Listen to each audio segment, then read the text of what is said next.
इस एक्टिविटी के थ्रू हम series combination of three resistors R1, R2, R3 and parallel combination of three resistors same R1, R2, R3 को explain करेंगे।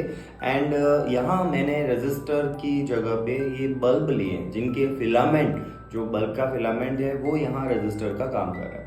And I have taken all three identical resistors, but still suppose if there are three resistors R1, R2 and R3. So as we know already that whenever we connect the series combination of three resistors, तो क्या होता है series combination में जो total applied voltage है, जो हम यहाँ करीब 220 वोल्ट रखने वाले, जो इनका इनपुट वोल्टेज होता है ईच बल्ब का, जो टोटल वोल्टेज होगा वो तीनों में इक्वली डिवाइड हो जाएगा क्योंकि इक्वल रेजिस्टेंसेस है।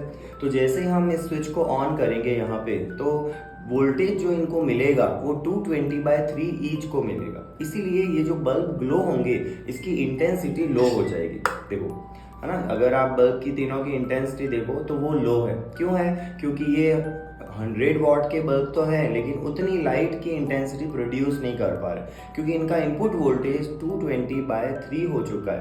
करंट तीनों में सेम है, सीरीज में करंट सेम रहती है, लेकिन सीरीज में वोल्टेज जो बल्ब पर रहेगा वो डिफरेंट रहेगा और वो डिपेंड भी करेगा R1, R2, R3 की वैल्यूज क्या है। ओम्स लॉ हम यहाँ अप्लाई कर सकते हैं विच इज V = IR। अब अगर मैं इसी को पैरेलल कॉम्बिनेशन के साथ में कनेक्ट करता हूँ, यहाँ जो मैंने पीछे कनेक्शन किए हैं this is the parallel combination, और इस केस में जो कॉम्बिनेशन था या कनेक्शन थे this is according to the series combination. Okay, so अगर हम यहाँ पर पैरेलल कॉम्बिनेशन की बात करें, पैरेलल में क्या होता है वोल्टेज तीनों पे सेम रहेगा, है ना, तीनों पर 220 वोल्ट लगेगा एंड जो करंट है वो जो टोटल करंट आ रही है वो तीनों में इक्वली डिवाइड होगा। So here the voltage is same. So देखते हैं कि इसकी इंटेंसिटी क्या रहती है। आई थिंक इस सिचुएशन में क्या होना चाहिए, जो 100 वॉट की इंटेंसिटी है वो ईच बल्ब शो करेगा क्योंकि उसको इनपुट वोल्टेज जो मिल रहा है वो प्रॉपर 220 वोल्ट मिल रहा है। So let us check this one also. See, तो इस सिचुएशन में अगर हम इस बल्ब की इंटेंसिटी को देखें तो तीनों बल्ब इक्वली इंटेंस है, और अगर मैं दोनों को एक साथ ऑन करके दिखाऊं,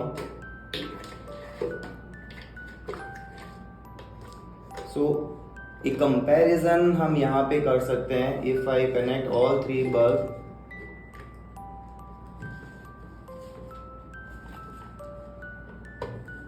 सी दोनों बल्ब में जो डिफरेंस है वो आपको दिख रहा होगा। एक बल्ब जो है ये पैरेलल वाले अपनी प्रॉपर इंटेंसिटी के साथ ग्लो हो रहे हैं, और सीरीज वाले जो इंटेंसिटी है वो उनकी लो है क्योंकि वोल्टेज जो इन तक पहुंच रहा है वो डिक्रीज हो रहा है। तो इस एक्टिविटी के थ्रू हम सीरीज और पैरेलल कॉम्बिनेशन के कॉन्सेप्ट्स को समझ सकते हैं कि कहाँ वोल्टेज कितना जाता है, करंट कितनी रहती है, और किस सिचुएशन में हम ओम्स लॉ, और इन दोनों ही केसेस में ओम्स लॉ हम फाइंड कर सकते हैं।